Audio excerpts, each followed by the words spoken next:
لا اختي، ماشي الكتبية هو اول مسجد بنا في مراكش. بنا تاشفين. بنا قصر، اول حاجة بنا في مراكش هو قصر الحجر، هو هذا اللي كاين هنايا سميتو قصر الحجر، وهذا هو البقايا ديال قصر الحجر او قصر الامراء. اما الكتبية راه تبنات في عهد الموحدين، بنا عبد المؤمن. هنا كاينين عندنا جوج. بعد اول مسجد هو مسجد الطوب، هو اللي بنا يوسف بن تاشفين، ولكن ما عنده حتى شي اثار. ما كاين ما واخا داروا هنا تنقيبات ما لقاوش داك المسجد ديال هذاك مسجد الطوب.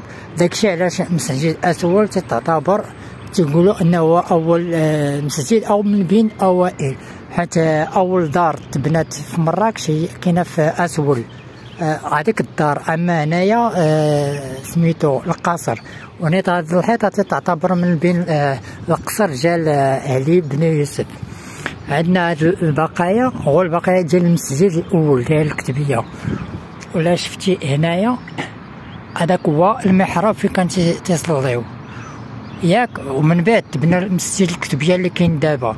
هاد الاقواس 5 على اليسار و5 على اليمين كانوا داروهم باش اللي في هاد المسجد يدخلوا داك المسجد اللي تبنى جديد.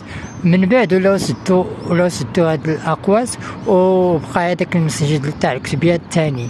اما هذا هو مسجد الكتبيه الاول، هذا ما كان.